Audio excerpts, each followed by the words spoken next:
우리가 사무엘상을 지난주부터 시작했는데 이제 오늘 두 번째 시간입니다. 앞서 이제 사무엘의 그 탄생에 관한 이야기가 1장에 있었고 이제 2장에서는 이제 한나가 사무엘을 낳게 됐고 그 다음에 하나님께 찬양하는 모습이 먼저 나오고 그 다음에 엘리의 아들들에 관한 이야기 그리고 또 사무엘의 이제 이야기가 조금씩 나오기 시작합니다. 자, 2장 함께 보도록 하겠습니다. 1절부터 11절까지는 한나의 기쁨의 찬양이 나옵니다. 지난 시간에 말씀드린 것처럼 한나가 아이를 낳지 못하고 계속 그러한 고통 가운데 있는 것이 뭐라고 했어요? 이스라엘이 사사 시대에 어떤 한계에 이르렀고 뭔가 새로운 변화가 필요하고 또 하나님께서 이제 새로운 역사를 좀 푸시기 위해서 왕을 세워야 되는데 그러한 새로운 시대가 열리지 않는 고통 가운데 있는 이스라엘의 모습이 바로 한나가 아이를 낳지 못하는 그런 상황이었다라고 말씀을 드렸습니다. 그래서 한나는 하나님 앞에 기도했어요. 그 기도했더니만 하나님께서 태를 열어주셔서 사무엘을 낳게 하셨습니다. 자, 그러니 얼마나 이게 참 기쁘겠냐고요. 그래서 한나의 태가 이렇게 열린 것처럼 이스라엘에게도 이제 변화가 생기고 사사 시대에서 왕정 시대로 넘어가는 그런 과도기적인 그런 상황에서 이제는 새로운 질서가 활짝 열리는 그런 가능성을 이제 보게 된다. 그래서 이 한나의 이 노래가 어떤 사람들은 사무엘서의 전체를 얘기하고 있다라고 하는데 하여튼 이 한나의 개인적인 이야기로 사무엘상이 시작되었고 그렇죠? 그리고 또 한나의 이런 응답 그리고 한나의 기쁨 이런 것으로 또 시작이 됩니다. 이제 아이를 낳게 되니까 이제 한나가 완전히 위상이 변화가 됩니다. 과거 구약 시대에는 여자가 애를 낳지 못하면은 거의 뭐 사람 취급도 못 받는 저주 중에 저주다 생각했으니까 그러니 이제는 애를 낳게 되었으니 이 한나의 기쁨이 얼마나 컸으며 위상이 변화가 되었다라는 것을 보게 됩니다. 한나가 기도하여 가로되 내 마음이 여호와를 인하여 즐거워하며 내 뿔이 여호와를 인하여 높아졌으며 내 입이 내 원수들을 향하여 크게 열렸으니 이는 내가 주의 구원을 인하여 기뻐함이니이다. 지극히 개인적인 차원에서 하나님을 찬양하는 모습이 나옵니다. 자, 뿔이라고 하는 것은 능력과 위상을 말하는 것이고 그러니까 내 위상이 높아졌다는 얘기예요. 그리고 입이 열렸다라고 하는 것이 누구에게 입이 열렸느냐?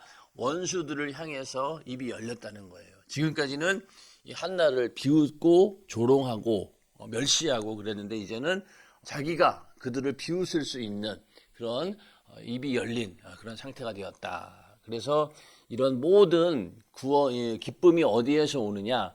바로 하나님 여호와로부터 오는 거다.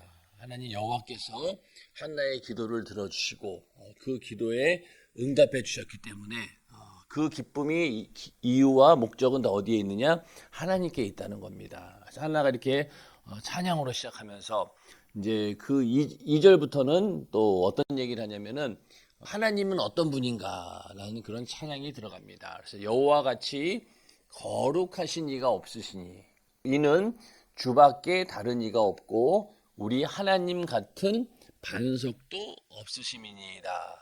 심히 교만한 말을 다시 하지 말 것이며 오만한 말을 너희 입에서 내지 말지어다. 여호와는 지식의 하나님이시라 행동을 달아보시느니라. 이렇게 하나님에 대한 찬양 속에는 뭐가 들어있냐? 하나님의 성품이나 하나님의 속성이 들어있습니다. 제일 먼저는 뭡니까? 하나님은 어떤 분이에요? 거룩하신 분이다. 거룩하신 분이다. 죄가 없는 분이고 그러니 뭐 다른 신과 완전히 구별되는 것이고 그래서 우리도 하나님이 거룩하니 너희도 거룩하라 했으니 우리가 거룩하다라고 하는 것은 우리가 죄를 안 지어서 또 예수의 피로 회개해서 깨끗한 상태도 말하지만은 한편으로는 세상과 우리가 완전히 구별되었다라는 뜻이 이 거룩하다라는 뜻입니다. 자, 그 다음에 어떤 분입니까? 능력이 무한하신 분이다. 능력이 무한하신 분이다.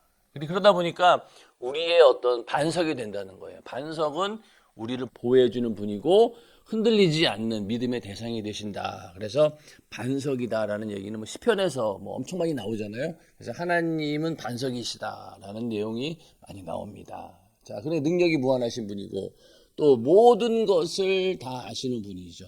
전지하시다.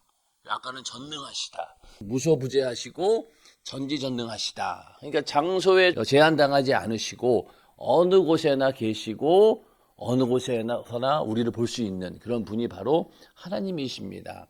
천사들은 어때요? 천사들은 시공간은 초월할 수는 있어요. 그렇지만은 하나님처럼 무소부재하지는 않아요. 천사는 활동에 제한이 있습니다. 그러니까 천사가 만약에 하나님처럼 모든 것을 다 볼 수 있고 들을 수 있다라고 하면은 이 문제가 심각해지는 거죠. 그런데 이 천사는 시공간은 초월하지만은 제한된 역할을 할 수밖에 없어요. 그래서 이 마귀 역사도 우리가 하는 말을 듣고 역사하는 거예요. 예. 만약에 그 마귀가 하나님처럼 무소부지하면 어떻게 되겠어요? 내가 말한 거에 대해서 일부러 들으려 하지 않아도 다 아는 거잖아요. 하나님은 그러신 분이에요. 그러나 천사는 우리 인간이 말을 할 때 그 말을 듣고 거기에 이제 참소를 하는 거예요. 거기에 이제 틈을 내서 들어오는 겁니다. 그래서 우리가 말을 조심해라 라고 하는 거 있잖아요. 반말은 쥐가 듣고 낱말은 새가 듣는다 이렇게 얘기하잖아요. 그런 것처럼 우리가 하는 말을 누가 듣느냐? 마귀가 다 듣는 거예요. 그리고 그걸 가지고 이제 이간을 시키거나 하나님과 참소해서 끊어놓는 일을 하는 거예요. 그러니까 이 마귀는 무소부지하지 않아요. 그러나 그래서 우리가 하는 행동과 우리가 하는 말을 잘 듣고 있다가 그거를 빌미 삼아서 공격을 한다는 거예요. 그러나 하나님은 모든 것을 아시고 어느 곳에나 역사하는 분이에요. 그러니까 우리가 감출 수가 없는 거죠. 그리고 또 어떤 분입니까? 공의의 하나님, 공의로우신 분이다. 그래서 하나님 앞에 교만한 말을 하지 말 것이며 오만한 말을 너희 입에서 내지 말지어다. 여호와는 지식의 하나님이시라. 모든 것을 아시는 분이라. 그리고 행동을 바라보신다라는 말도 인간의 어떤 생각, 사고뿐만이 아니라 우리가 처한 상황을 통해서도 하나님은 필요에 따라서 통제하시는 그런 분이다. 바라보신다는 거예요. 항상 그 다니엘서에 보면은 벨사살 왕이 교만에 빠졌습니다. 그랬더니 하나님 뭐라고 하냐면은 그 벨사살 왕을 저울에 달아가지고 네가 이 정도로 부족한 교만한 놈이다라는 것을 보여주는 그런 사례가 있습니다. 그래서 행동을 달아본다라는 말을 우리가 잘 생각해 봐야 돼요. 우리 생각뿐만이 아니라 우리가 하고 있는 행동 또 처한 모든 환경 가운데서 우리가 어떻게 처신을 하는가에 대해서 하나님께서는 다 지켜보시고 거기에 대해서 하나님이 행동을 달아본다고 했으니까 다 판단하신다는 거예요.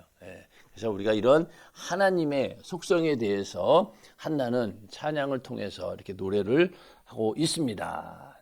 이제 이러한 변화의 근거가 어디에서 오느냐? 바로 하나님의 주권에서 온다.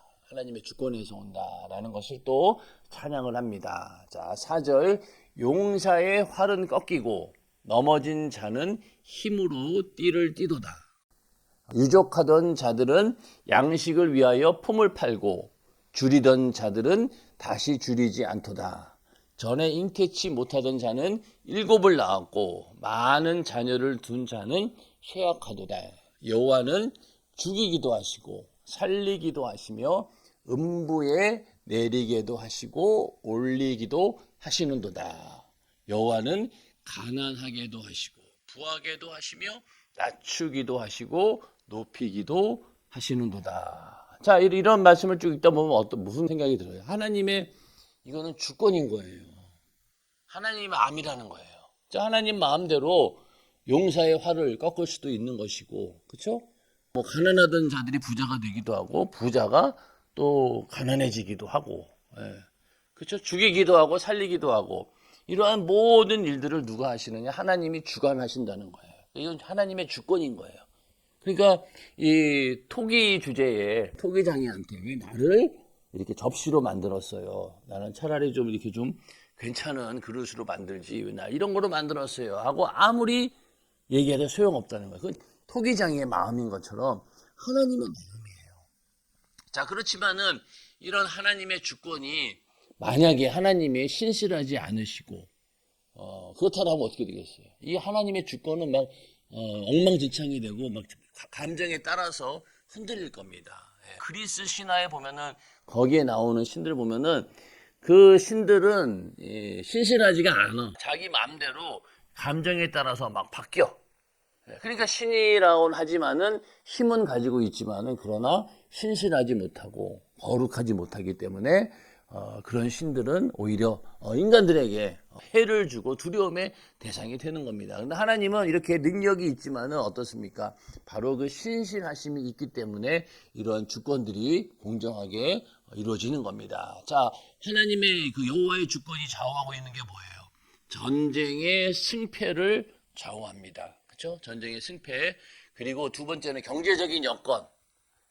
그렇죠? 도움은 부자가 갑자기 가난해져서 품을 팔게 되고, 그리고 줄이던 자들이 이제 다시 줄이지 않고, 뭐 이런 경제적인 여건도 하나님께서 하나 주권적으로 행사하시는 것이고, 또 사회적인 위치도 완전히 달라지게 되고, 또 인간의 생사도 하나님의 주권에 달려 있다는 거예요. 그리고 빈부, 비천함과 귀함, 이런 것들이 다 하나님의 주권 아래 있다는 겁니다. 그래서 가난한 자를 진토에서 일으키시며 빈핍한 자를 거름 더미에서 드사 귀족들과 함께 앉게 하시며 영광의 위를 차지하게 하시는도다. 땅의 기둥들은 여호와의 것이라 여호와께서 세계를 그 위에 세우셨도다. 자, 그래서 하나님은 죽이기도 하시고 살리기도 하시고 이런 모든 절대적인 주권이 있다는 거예요. 그래서 이제 그 사무엘상에 나오는 왕이 초대왕이 누구예요? 사울이죠. 사울이지만은 그 사울은 실패한 왕이 됩니다. 결국 하나님께서 나중에 세우는 왕이 누구예요? 다윗 왕이잖아요.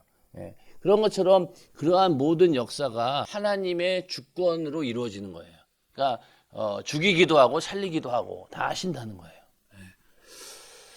이런 하나님의 절대적인 주권이 결국은 이스라엘에게도 하나님께서 이런 절대적인 주권을 행사하신다는 거예요. 그러니까 모든 것을 뒤집을 수도 있는 그런 완전한 통치력으로 이스라엘을 이끌어 가신다는 거예요. 그러니까 이런 하나님의 절대적인 주권을 안다라고 하면은 우리는 그것이 하나의 큰 위로가 되는 겁니다. 그렇죠? 지난 시간에도 하나님의 주권에 대해서 얘기했죠. 하나님께서 한나에게 태를 열지 않고 아이를 잉태치 못하게 한 분이 바로 하나님이셨어요. 하나님의 절대 주권이에요. 한나에게 애가 없는 것 하나님의 뜻이에요. 우리가 쉽게 얘기하면은. 그런데 그러면 하나님의 주권이 내가 애를 낳으면 안 되는구나. 그러고 그냥 좌절하고 포기할 수도 있는데 그러지 말라고 했죠. 오히려 하나님은 주권을 가지고 이렇게 죽이기도 하고 살리기도 하시는 분이니 내가 기도해서 하나님의 마음을 돌이키기만 한다면 그 능력은 엄청나다. 그렇죠? 그러니까 그게 위로가 되고 믿음이 되는 거예요. 이스라엘도 지금까지 역사로 봐가지고는 전부 다 좌절할 수밖에 없는 그런 상황이었지만은 여기서 이스라엘에게 희망을 걸 수 있는 분은 누구냐? 바로 절대적인 주권을 가진 하나님밖에 없다라는 것을 알려주는 것입니다. 자, 신명기에 보면은 이러한 지금 쭉 읽었던 그런 내용들이 그대로 들어있어요. 그래서 하늘과 모든 하늘과 땅과 그 위의 만물은 본래 내 하나님 여호와께 속한 것이로되 이러면서 하나님의 절대적인 주권을 너희 하나님 여호와는 신의 신이시며 주의 주시요 크고 능하시며 두려우신 하나님이시라. 사람을 외모로 보지 아니하시며 뇌물을 받지 않고 고아와 과부를 위하여 신원하시며 나그네를 사랑하사 그에게 식물과 의복을 주시나니. 그러니까 하나님의 이런 절대 주권은 이렇게 공의롭게 또 신실하게 진행이 된다는 거예요. 그게 우리의 믿음의 대상이 되고 우리를 보호해 주시는 분이 바로 하나님이 되실 수 있다라는 겁니다. 이렇게 이제 한나는 하나님을 찬양합니다. 조금 더 이어지죠. 이런 변화의 근거가 바로 뭐냐? 하나님의 신실하십니다. 아까 얘기했던 것처럼 하나님의 절대적인 주권만 있다라고 하면은 이게 두려움의 대상이 될 수 있잖아요. 그러나 그 이면에 뭐가 있다고요? 신실하심이 있다는 거예요. 신실하심이 있다. 그래서 그가 그 거룩한 자들의 발을 지키실 것이요. 악인으로 흑암 중에서 잠잠케 하시리니 힘으로는 이길 사람이 없으리로다. 하나님의 주권이라고 하는 것이 막 아무 때나 기준도 없이 그리고 무절제하게 행해지는 것이 아니라는 거예요. 그분의 주권은 뭐라고요? 이 신실하심을 바탕으로 절제되기도 하고 제한되기도 한다는 겁니다. 그러니까 하나님으로서의 그 권위가 있고 하나님은 또 사랑이시다라는 말을 할 수 있는 것이 하나님의 주권을 이렇게 함부로 사용하지 않는다. 이게 중요한 겁니다. 예. 자, 그래서 이렇게 그 거룩한 자들이 나오고 이제 악인이 나오는데 거룩한 자들이 곧 신실한 자들인 거예요. 그리고 악인은 어떤 자들이냐? 하나님을 신뢰하지 않고 스스로 모든 것을 해결하려 하는 자가 바로 악인입니다. 우리 시편에 나오는 악인하고 똑같은 거예요. 복 있는 사람하고 악인.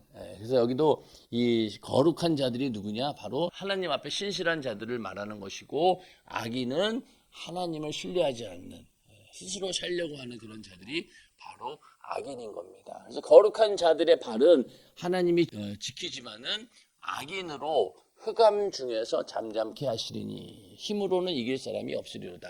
그러니까 사람은 누구도 이 힘으로 하나님을 이기지 못하는 거예요. 그러니까 우리가 하나님과 함께 해야지만이 우리가 승리하는 삶을 살 수 있는 겁니다. 그렇죠? 왜 여기 보면은 힘으로는 이길 사람이 없다는 거예요. 하나님을 어떻게 이겨보겠냐. 우리를 죽이려고 하는 마귀 역사조차도 우리의 힘으로는 이길 능력이 전혀 없어요. 그러니까 하나님과 함께 하지 않고는, 그러니까 힘으로는 이길 사람이 없는 그런 하나님의 능력과 함께 해야 된다는 거예요. 그래서 신실한 자, 그 길을 하나님께서는 보호해 주신다라고 하는 것은 여기는 흑암 중에 잠잠케 하신다고 했으니 반대가 뭐예요? 거룩한 자들은 하나님께서 지켜주시는데 빛을 밝혀주듯이 이렇게 밝혀준다는 거예요. 그러니까 우리가 사망의 음침한 골짜기를 지날지라도 하나님께서 함께 하시기 때문에 그 길이 어둡지 않다는 거예요. 그렇죠? 음침한 골짜기고 그리고 컴컴해 보이기도 하고 두렵지만은 그러나 하나님께서 빛을 밝혀주시면은 우리는 그 사망의 음침한 골짜기도 갈 수 있다는 겁니다. 예수 믿는 사람들이나 예수 안 믿는 사람들이나 뭐 인생 살아가는 거 똑같잖아요. 뭐 직장에서 옆에 있는 예수 안 믿는 사람들하고 나하고 비교해 봤을 때 하루 살아가는 게 그렇게 다르지 않아요. 그렇죠? 똑같이 아침에 출근해가지고 퇴근하고 그 사람들하고 다를 게 전혀 없어요. 네, 다를 게 없어요. 그런데 우리는 어떻습니까? 그 사람들은 자신들의 미래를 뭔가 자기의 노력으로 내가 열심히 해서 아니면 그냥 운명에 맡기든가 그렇게 해서 그냥 불투명한 미래를 살아가지만은 우리는 어떻습니까? 우리는 정확하게 이 미래에 대해서 알 수 있어요. 뭘 알 수 있습니까? 미래에 대해서 알 수 있는 거. 확실한 예언. 그리고 한 번 죽는 거, 그거는 뭐 확실한 예언이잖아요. 앞으로 미래에 당연히 있을 사건이 뭐냐? 한 번 죽는 거예요. 그 다음에 죽은 다음에 뭐예요? 천국과 지옥이 있다. 그 나는 천국 가려고 신앙생활 한다. 자, 그러니 우리는 이 앞날이 얼마나 명확하냐는 거죠. 근데 세상 사람들은 안 그러잖아요. 그 죽음 이후는 생각도 하지 않고 그 죽기 직전까지 어떻게든 그 어둠 속에서 막 살아보려고 아둥바둥 거리는 거예요. 자신의 미래가 어떻게 될지 모르고. 그러니까 흑암 중에서 그냥 잠잠하게 되는. 결국은 죽어서 지옥 가는 것. 그러니 이것이 얼마나 비참한 삶이냐는 거예요. 그러나 이 거룩한 자들은 그렇지 않다라는 것이다. 그래서 하나님은 바로 이런 신실하신 분이다. 그래서 여호와를 대적하는 자는 산산이 깨어질 것이라. 하늘 우레로 그들을 치시리로다. 여호와께서 땅끝까지 심판을 베푸시고 자기 왕에게 힘을 주시며 자기의 기름 부음을 받은 자의 뿔을 높이시리로다 하니라. 자, 이게 이 그 한나의 이런 찬양을 보면은요, 그냥 그 무지막지한 여자가 아닌 거예요, 그렇죠? 이러한 단어를 이게 쫙 쓴다라고 하는 것은 그가 이미 하나님의 율법이나 그렇죠? 그런 거에 대해서 너무나 잘 알고 있는 사람일 수밖에 없는 거예요. 이런 글을 이런 찬양을 어떻게 그냥 입에서 그냥 나오겠냐고. 그렇죠? 그러니까 그 처음에 우리가 얘기했듯이 그 한나의 남편 엘가나라고 하는 사람도 유력한 집안이었고 또 신앙적으로도 가정을 잘 이끌어가는 그 믿음의 사람이라고 했잖아요. 그러니까 한나도 마찬가지예요. 한나의 믿음이 그냥 나온 게 아닙니다. 이런 그 찬양의 가사만 봐도 하나님에 대해서 얼마나 신실한 믿음을 갖고 있고 또 하나님에 대한 지식이 얼마나 있는지 우리는 볼 수 있는 거잖아요. 자, 이 시대가 어떤 시대예요? 사사시대라고 했잖아요. 그렇죠? 사사시대 우리가 공부할 때 어때요? 그 사사로 세운 지도자들조차 타락해가지고 혼돈 속에 있는 그런 시대였는데 그런 시대에 찬양을 이렇게 할 수 있는 정도의 믿음이 있다라고 하는 것이 놀라운 거예요. 놀라운 거예요. 그래서 그 사사기 다음에 뭐가 있죠? 룻기가 있었나? 그게 왜? 그 룻기도 보면 어때요? 거기에 나오는 보아스라고 하는 사람을 가만히 봐요. 그 혼돈스러운 사사시대에 보아스는 하나님 말씀, 율법을 철저하게 지키는 사람이었어. 그러니까 그가 그 룻을 데려오는 과정에서 어느 것 하나 율법을 범하지 않아요. 그렇죠? 기업 물을 때도 절차에 의해서 다 질서를 잘 지켜나갑니다. 왜? 그러지 않아도 사는 시대였거든.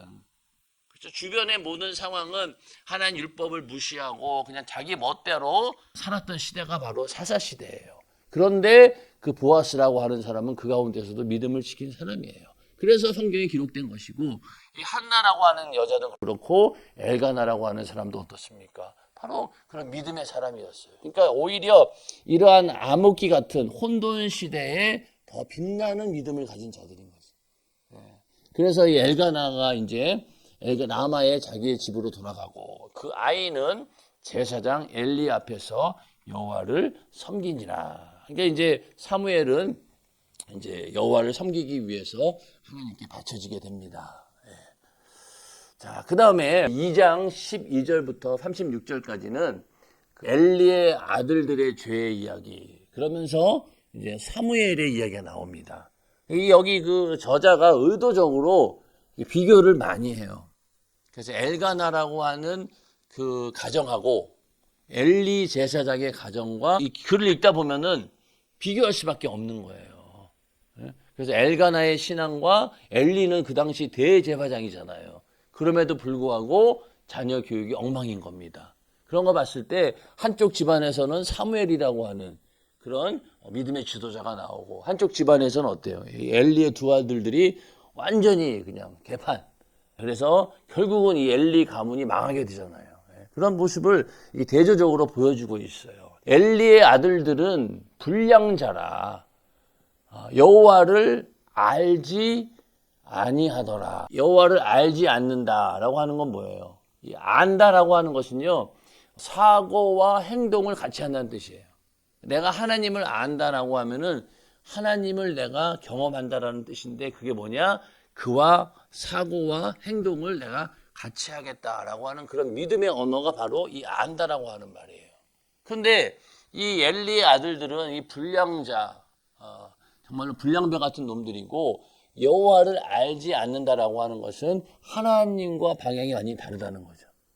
하나님의 생각과 행동과 오히려 반대, 같이 하지 않는 그런 불량한 자라는 거예요. 여기 이제 그 엘리의 아들들과 사무엘이 나오는 건 뭐냐면은 아까도 하나님은 어때요? 높이시기도 하고 낮추시기도 하는 절대 주권자라고 했잖아요. 그 첫 번째 사례가 뭐냐? 사무엘과 엘리의 아들들인 거예요.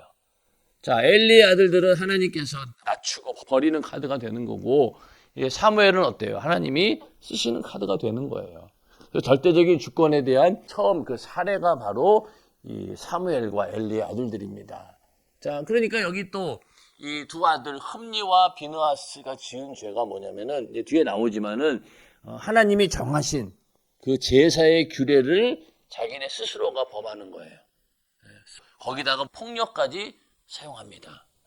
자, 그 13절에 보면은 그 제사장들이 백성에게 행하는 습관은 이러하니 곧 아무 사람이 제사를 드리고 그 고기를 삶을 때에 제사장의 사환이 손에 3살 갈고리를 가지고 와서 그것으로 남비에나 큰 솥에나 가마에 찔러 넣어서 갈고리에 걸려 나오는 것을 제사장이 자기 것으로 취하되 실로에서 무릇 그곳에 온 이스라엘 사람에게 이같이 할 뿐 아니라 기름을 태우기 전에도 제사장의 사환이 와서 제사 드리는 사람에게 이르기를 제사장에게 구워 드릴 고기를 내라.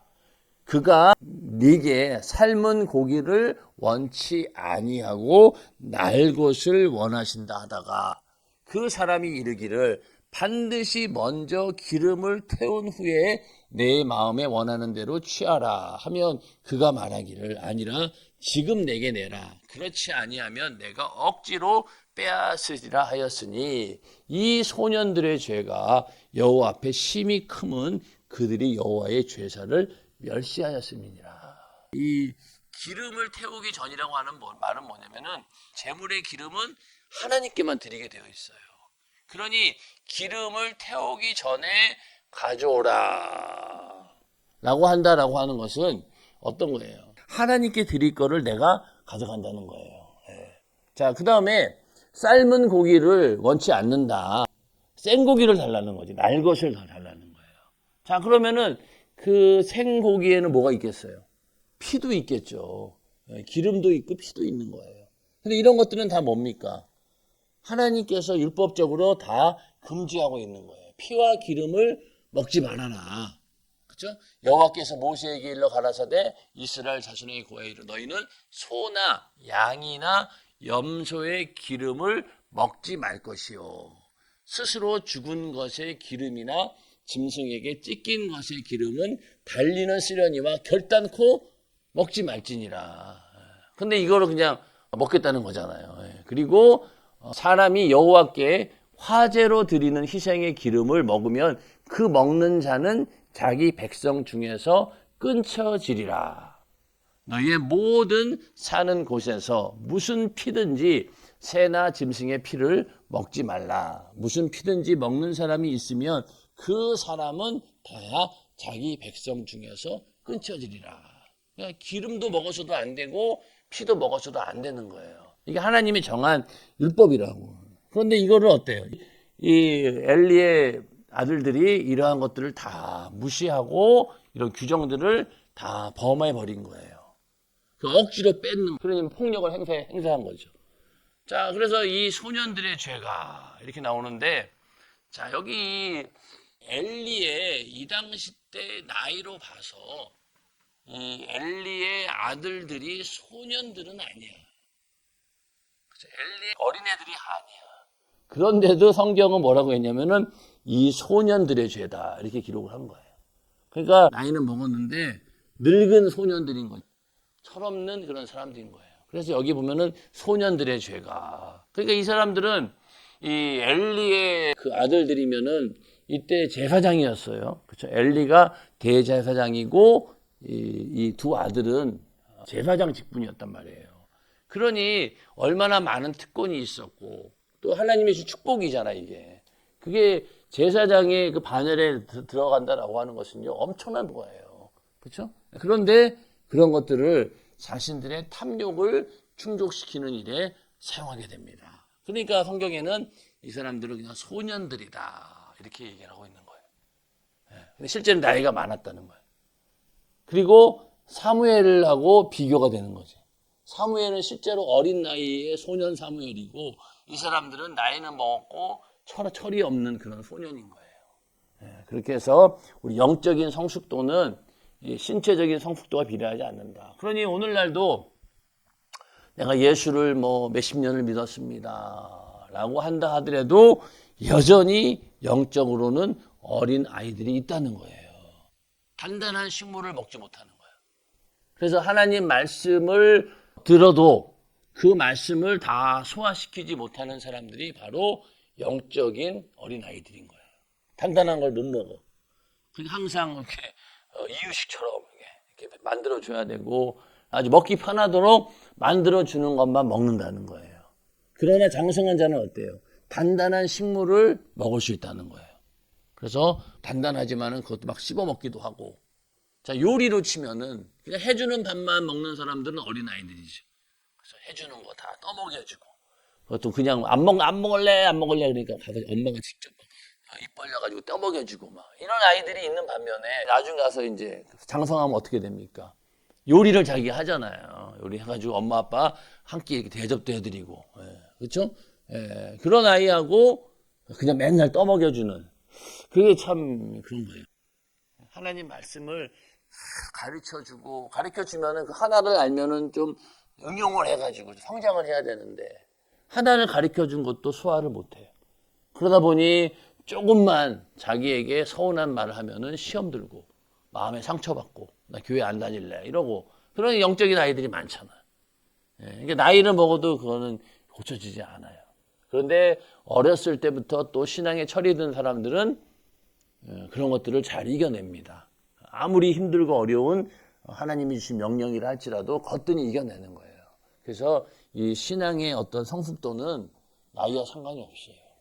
이 소년들의 죄가 이렇게 크다. 여호와의 제사를 멸시했다라는 것입니다. 그 반면에 성장해 가는 사무엘의 모습이 또 대조적으로 나옵니다. 자, 사무엘이 어렸을 때에 세마포 에봇을 입고 여호와를 섬겼더라. 자, 맨 끝에 또 뭐라고 합니까? 아이 사무엘은 여호와 앞에서 자라니라. 자, 그래서 자, 엘리의 아들들은 어땠어요? 여호와를 알지 못했고 그리고 여호와 앞에 점점 죄를 쌓아가는 그런 상황이었는데 사무엘은 어때요?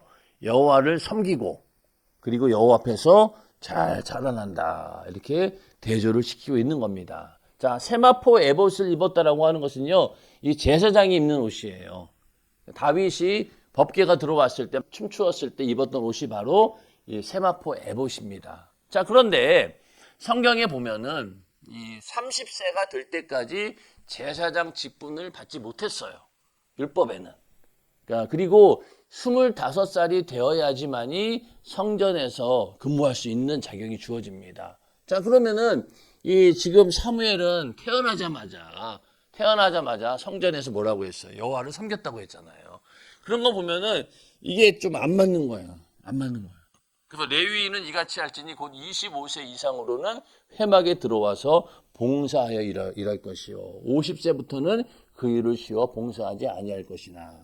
자, 이러면서 나이 제한이 있었단 말이에요. 그런데 사무엘은 그게 없어요. 왜 그러냐? 제사장의 제도보다도 더욱 먼저 되는 게 뭐냐면 나시린으로서 하나님께 드려졌다라는 거예요. 그래서 사무엘은 어렸을 때 이렇게 하나님 앞에 성전에 들어가서 하나님을 섬길 수 있었다. 이렇게 얘기를 하는 겁니다. 자, 그 다음에 그 어미가 매년 제를 드리려 그 남편과 함께 올라갈 때마다 작은 겉옷을 쥐어다가 그에게 주었더니 엘리가 엘가나와 그 아내에게 축복하여 가로되 여호와께서 이 여인으로 말미암아 내게 후사를 주사 이가 여호와께 간구하여 얻어들인 아들을 대신하게 하시기를 원하노 하였더니 그들이 그 집으로 돌아가매 여호와께서 한나를 권고하사 그로 잉태하여 세 아들과 두 딸을 낳게 하셨고 이 아이 사무엘은 여호와 앞에 자라니라. 자, 그래서 자, 사무엘을 하나님께 드렸습니다. 지난 시간에 얘기했지만은 아깝잖아요. 그죠? 아주 어렵게 아이를 낳았는데 그 다음에 또 아이가 있으려는 법도 없어요. 그런데 이 한나는 믿음으로 사무엘을 드렸어요, 하나님께. 자, 그랬더니만은 하나님께서 축복해 주셔가지고 어떻게 됐습니까? 세 아들과 두 딸을 낳게 했으니 5배의 자녀의 축복을 주신 겁니다. 그러니까 하나님의 역사는 항상 이렇습니다. 내 것을 뺏기는 것 같지만은 하나님은 더 큰 걸 주시는 거죠. 이삭의 예가 가장 대표적인 예죠. 이삭을 모리아 산에서 번제로 드리라고 했을 때 아브라함이 칼을 빼가지고 죽이려고 했잖아요. 아마 진짜 죽였을 거야. 아마 그 정도면은 죽였어요.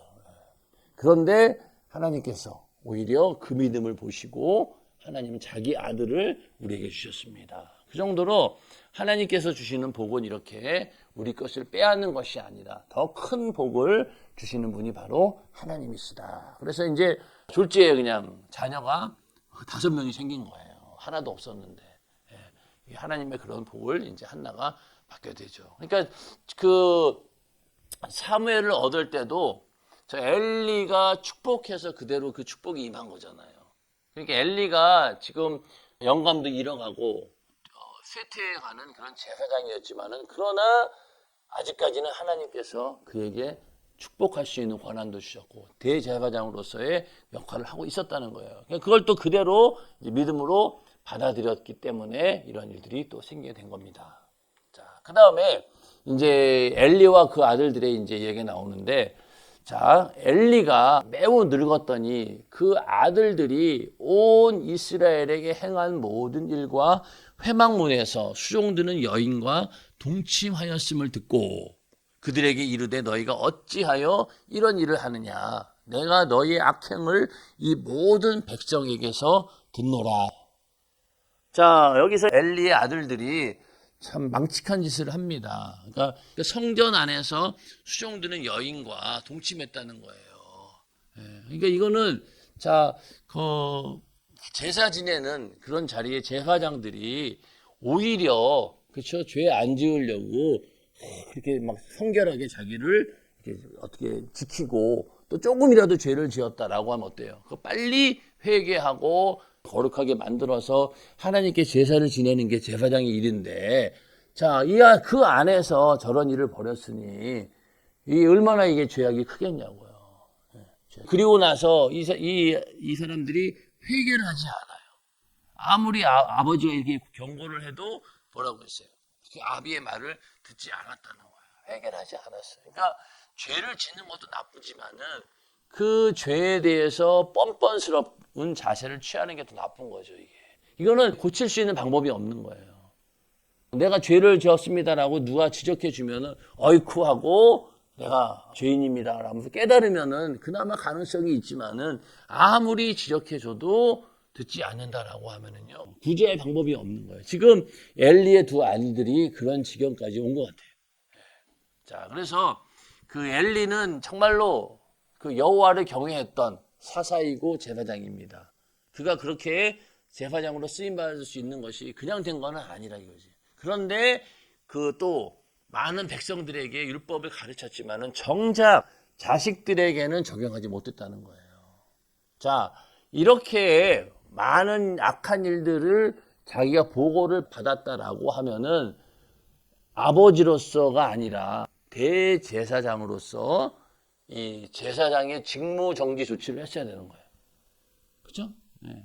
저 정도로 문제를 일으켰으면 어떻게 해야 돼요? 대제사장의 직분으로서 아들들의 직무 정지 쫓아내야지. 그리고 자, 부모의 훈계를 듣지 않는 자식은 뭐라고 했어요? 돌로 쳐 죽여라. 율법에 있잖아요. 이런 식으로라도 자식들을 엄하게 책망하고 그래서 죄를 짓지 않도록 이걸 빨리 정리를 했어야 되는데, 여기 보면 나중에 29절에 어떤 얘기 나오면 여호와보다 자식들을 더 소중히 여긴 것으로 하나님의 심판을 받게 됩니다. 심판을 받게 돼요. 자, 그래서 저도 이제 목사지만 목사의 자녀들이 정말 마귀 역사가 심하거든. 그래서 그 목사 그들은 이제 자녀들을 잘 키워보려고 노력하는데 이 자녀가 이게 마음대로 안 되는 거야. 그래서 이 엘리의 두 아들도 엘리에게 책임이 있는 거예요. 거기서 끊어냈어야 되는 거예요. 그렇죠? 넌 제사장 자격이 없어. 쫓아내고 그랬어야지 더 큰 재앙이 오지 않았을 텐데 결국은 거기에 대해서 말로만 책망하고 말도 그냥 이 말을 뭐 아이들이 듣지도 않았다는 거잖아요. 그러니까 결국 하나님 심판을 받게 됩니다. 자, 여기도 보면은 25절에 사람이 사람에게 범죄하면 하나님이 판결하시려니와 사람이 여호와께 범죄하면 누가 위하여 간구하겠느냐, 이렇게 얘기합니다. 자, 인간이 하나님께 죄를 지었을 때 그 사이에서 중보 기도하고 중재한 사례가 성경에 있어요. 없는 게 아니에요. 그렇잖아요? 하나님과 범죄한 이스라엘을 위해서 모세도 기도하고 아브라함도 기도하고 다 기도했습니다. 근데 지금 흠니와 비느하스 같은 경우는요, 이제 그러한 가능성조차 다 사라진 상태인 거예요. 이제는 회개조차 할 수 없는 그런 지경까지 왔다는 거예요. 그러니까 그들이 그 아비의 말을 듣지 아니하였으니 이는 여호와께서 그들을 죽이기로 뜻하셨습니다. 이었더라. 자, 하나님께서 죽이려고 작정한 거죠. 아론의 두 아들도 다른 불을 가지고 불을 피우다가 그 자리에서 죽었어, 그냥. 그런 것처럼 이 두 아들도 하나님께서 죽이려고 작정하고 있다는 거예요. 얼마나 무섭습니까? 그렇죠? 그래서 우리가 회개라고 하는 것도 처음에는 인간의 책임과 의지에 속하는 영역이 있어요. 그러니까 내가 죄를 깨닫고 회개해야 되겠다라고 하는 마음, 의지, 이런 것들로 인해서 회개가 이루어지는 거예요. 그런데 어느 순간부터 이게 하나님의 영역에 속할 때가 있는 거예요. 그러니까 기회를 주겠죠? 회개할 수 있는 기회. 내 의지로 깨닫고 회개할 수 있는 기회가 주어졌는데, 근데 그거를 넘어서 가지고 그 영역을 벗어나 버리면은 이제 하나님이 손을 대신다는 거예요. 하나님 손을 대신다. 그럼 그때부터는 회개할 의지를 가진다 하더라도 이제 하나님이 허락하셔야지만이 회개가 되는 거예요. 자, 지금 이 두 아들도 뭐예요? 하나님이 죽이려고 작정했다는 거잖아요. 자, 그러니 이제는 그 두 놈들이 아무리 회개해도 이게 안 될 수 있다는 거예요. 물론 회개도 안 하겠지만. 그래서 이 마음이 굳어가지고 회개의 필요성을 못 느껴. 그리고 회개하고 싶어도 회개가 안 돼. 그건 뭐냐? 하나님께서 심판하고 있다는 중인 거예요. 그러니까 이게 저주인 거지. 저주인 거예요. 그러니까 죄를 깨닫지 못해. 그것도 하나님의 심판 가운데 있는 거예요. 이제는 하나님 버리고 있는 거죠. 이제 그렇죠. 그리고 회개하고 싶어도 회개가 안 돼. 이 마음에 완전히 화인 맞았다고 하잖아요. 화인 맞았다. 그래서 이제는 하나님의 심판이 시작되었다는 증거로 봐야 되는 거예요. 근데 절대로 회개하고 싶은 마음 자체가 없어요. 없습니다. 화인 맞은 사람들은 오히려 자기 의를 주장하고 자기를 변호하고 더 악해지지. 악해집니다. 그래서 지옥에 가면은 처음에는 하나님 도와주세요 막 이러면서 긍휼히 여겨달라고 막 이렇게 얘기하지만 시간이 지나면 어떻게 될까요? 하나님을 저주합니다. 그렇잖아요. 왜? 더 이상 나갈 수 없다는 것도 알고 또 악한 그 죄의 근성이 그대로 있기 때문에 오히려 하나님을 막 원망하고 저주하고 그러면 아마 엄청나게 욕할 거라 아마 지옥에서. 그렇잖아요. 이제는 기회가 없으니까. 그게 바로 하나님의 심판이라는 거예요. 그러한 저주가. 그래서 이 회심이라고 하는 것은 죄인에게 내려지는 하나님의 은혜라는 거예요. 그런데 이 흠니와 비느하스는 이 하나님이신 은혜의 나날들을 전부 다 죄로 다 탕진해 버린 거예요. 쉽게 얘기하면. 기회를 많이 준 거죠. 그래서 아버지가 저렇게 점잖게 얘기할 때 들었어야 되는데 얘네들은 전혀 반성의 기색도 없는 거예요. 요즘에도 보면은 왜 촉법소년 이런 애들 있잖아요. 촉법소년. 걔네들은 겁대가리가 없어. 왜?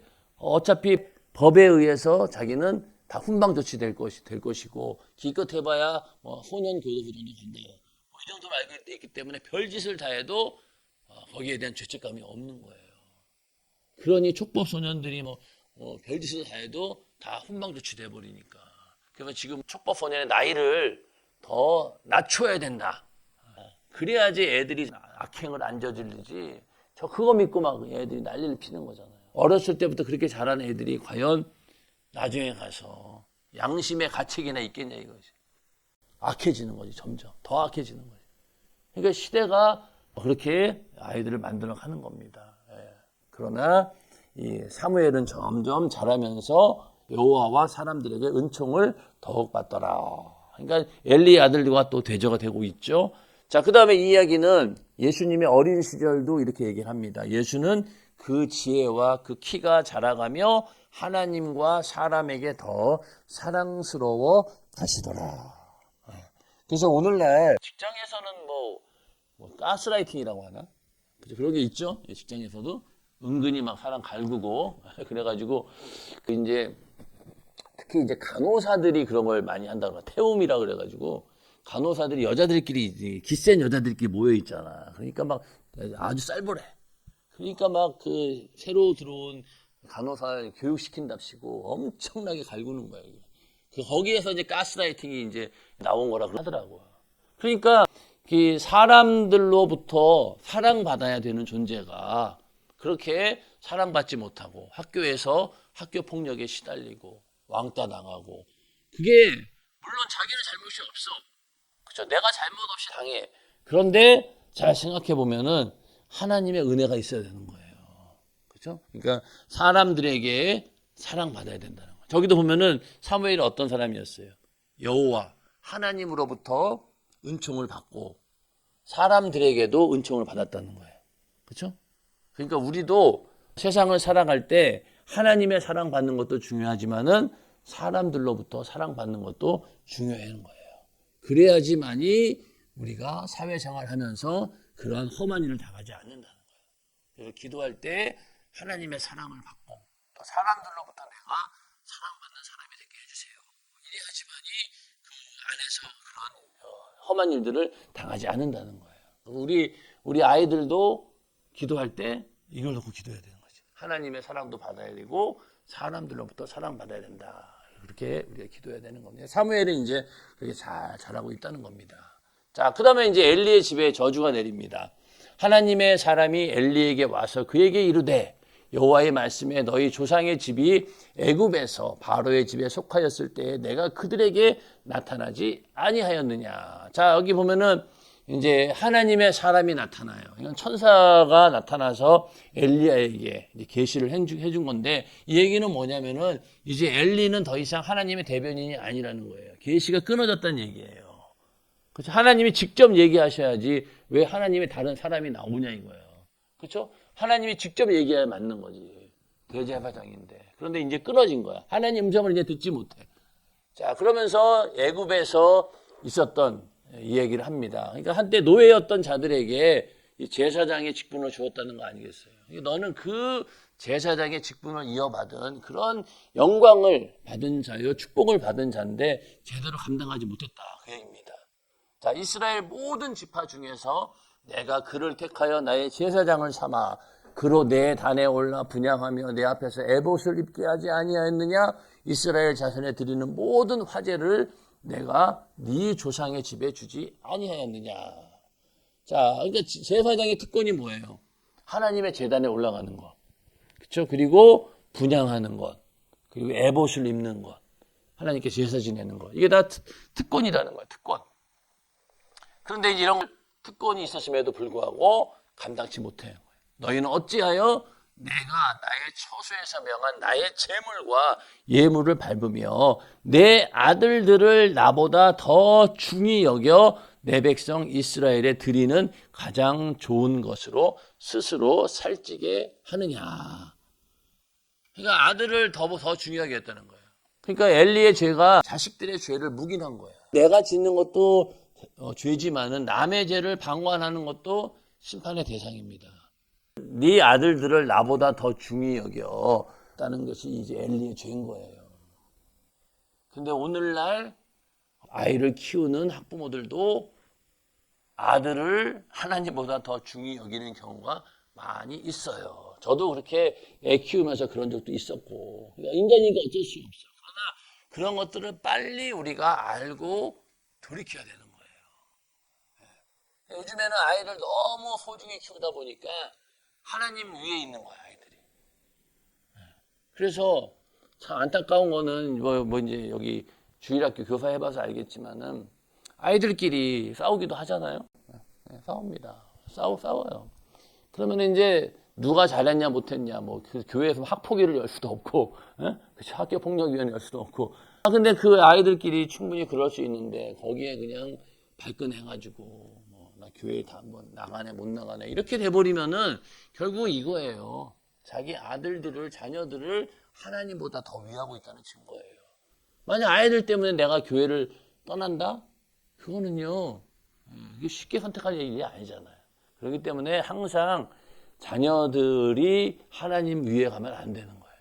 근데 오늘날 자식들을 워낙 소중하게 키우다 보니까 이런 죄를 막 지게 된다는 거예요. 나중에 결혼해서 애 낳거든 이 말씀을 잘 기억하고 자녀들을 사랑하되 하나님보다 더 섬겨서는 안 돼. 그러니까 우상이 되는 거지. 자녀가 우상이 되는 거예요. 이 엘리는 그 죄를 지은 거예요. 자, 그러므로 이스라엘의 하나님 나 여호와가 말하노라. 내가 전에 내 집과 내 조상의 집이 내 앞에 영영히 행하리라 하였으나 이제 나 여호와가 말하노라 결단코 그렇지 아니하리라. 그러니까 영영히 하나님께서 절대적인 주권을 가지고 내가 너희 집안에서 계속 제사장이 나오게 하겠다라고 약속했다는 거예요. 그런데 이제는 그렇지 않는다라고 하는 게 뭐예요? 하나님은 높이시기도 하고 낮추시기도 하는 절대 주권을 가진 분이라는 거예요. 물론 인간의 죄로 기인한 거지만은 그러나 하나님께서 영영히 행하리라 약속했으면은 변치 말아야 되잖아요. 그러나 인간의 죄로 인해서 바뀌어 버린다는 겁니다. 자, 그리고 나를 존중히 여기는 자를 내가 존중히 여기고 나를 멸시하는 자를 내가 경멸히 여기리라. 자, 이게 그 에릭 리들이라고 하는 사람이 있었습니다. 이 사람이 그 올림픽에 장거리 우승 선수였어요. 근데 이제 주일날 예배에 주일날 자기가 주종목이 이제 뭐 몇 미터인가 중거리인가 그거였는 장거리인가 그게 자기 주종목이야. 근데 이제 딱 그날이 주일날인 거예요.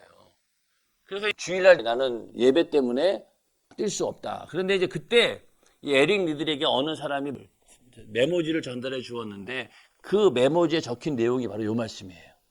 여기 나를 존중히 여기는 자를 내가 존중히 여기고 나를 멸시하는 자를 내가 경멸히 여기리라. 이 말씀을 전해준 거예요. 에릭 리들한테. 에릭 리들이 그걸 보고 그래 내가 주일날은 절대로 뛰지 않겠다. 자, 그래서 포기했어. 그런데 그 다음에 자기 주종목이 아닌 분야에서 금메달을 받은 거예요. 이게 바로 에릭 리들의 이야기고 영화 불의 전차 그 이야기의 주인공입니다. 이 사람이 이제 나중에 이제 중국에 가서 선교하다가 나중에 순교합니다. 그럼 믿음의 사람이에요. 그래서 이 주일 예배 때문에 금메달을 포기한 육상 선수다. 이렇게 에릭 리들의 이야기가 나오는데 왜 이 얘기를 했냐면 나를 존중히 여기는 자는 자를 내가 존중히 여기고 나를 멸시하는 자를 내가 경멸히 여기리라. 이 말씀에 이 사람 순종한 거죠. 지금 엘리의 집안은 하나님을 존중히 여기지 않았던 거예요.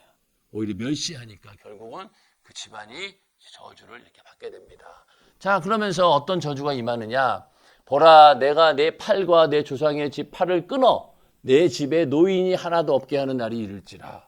다 단명한다는 얘기죠. 그리고 이스라엘에게 모든 복을 베푸는 중에 너는 내 처소의 환난을 볼 것이요 내 집에 영영토록 노인이 없을 것이며 다 금방 죽는다는 얘기죠. 내 단에서 내가 끊어버리지 아니할 너의 사람이 내 눈을 쇠장케 하고 내 마음을 슬프게 할 것이요 내 집에 생산하는 모든 자가 젊어서 죽으리라. 내 두 아들 흠니와 비느하스가 한날에 죽으리니 그 둘에 당할 그 일이 내게 표징이 되리라. 자, 이 아들이 다 죽는다고 하는 얘기가 결국 뭐냐? 하나님의 영원한 언약이 다 깨어진다라고 하는 확실한 증표입니다. 결국은 아들이 다 죽게 되죠.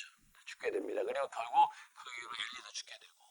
자, 그러면서 내가 나를 위하여 충실한 제사장을 일으키리니 그 사람은 내 마음 내 뜻대로 행할 것이라. 누구를 말할까요? 충실한 제사장. 사무엘을 말하고 내가 그를 위하여 견고한 집을 세우리니 그가 나의 기름 부음 받은 자 앞에서 영구히 행하리라. 자, 이것은 여기 기름 부은 자는 바로 누구를 그냥 나중에 솔로몬을 이야기합니다. 물론 다윗이 있지만은 이 훗날 이 솔로몬이 그 엘리의 손자인 아비아달 제사장을 추방해 버려요. 그러니까 이 엘리 제사장이 그 이후로도 이 아들이 다 죽고 나서도 어느 정도 제사장의 그 명목을 이어왔던 거예요. 그러다가 나중에 솔로몬 시대에 이 아비아달이라고 하는 제사장이 완전히 쫓겨나면서 이제 끊어져 버린 거예요. 그러면서 이제는 어느 집안이 제사장이 되냐면 사독 집안이 이제 그 제사장직을 이어가게 되는 거예요. 엘리는 이제 끝난 거지. 엘리 집안은 끝난 거예요, 이제. 그래서 이렇게 해서 하나님 말씀이 그대로 이루어집니다. 그래서 흠니와 비느하스가 한 달에 죽게 되고 그 이후로 이제 충실한 제사장 사무엘이 세워지고 솔로몬이 세워지면서 이제 너희의 제사장 직분은 끝난다. 이런 예언을 하고 있는 것입니다. 내 집에 남은 사람이 각기 와서 은 한 조각과 떡 한 덩이를 위하여 그에게 엎드려 가로되 청하노니 내게 한 제사장의 직분을 맡겨 나로 떡 조각을 먹게 하소서 하리라 하셨다 아니라.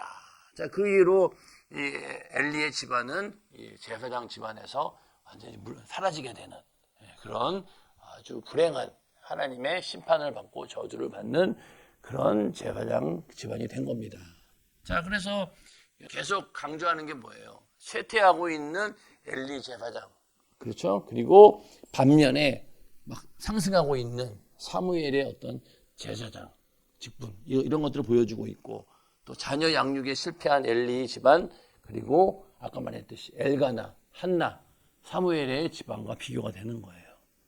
자, 그러니 아무리 대제사장이고 이렇게 화려한 하나님의 선택을 받고 복을 받은 그런 제사장이라 할지라도 이 하나님 말씀대로 자녀들을 키우지 못한 결과가 이렇다는 것이 참 무서운 얘기죠. 그래서 이러한 걸 보면서 이제 하나님께서 사무엘을 세우기 위한 작업들인 거예요. 그렇죠? 결국은 사무엘을 이렇게 충실한 제사장을 일으키고 또 그 이후로 다윗 왕을 세워서 하나님이 다스리는 그런 나라, 왕권 국가를 만들기를 원하셨기 때문에 이러한 일들을 하게 되는 겁니다. 그래서 오늘은 2장까지 함께 공부를 했습니다.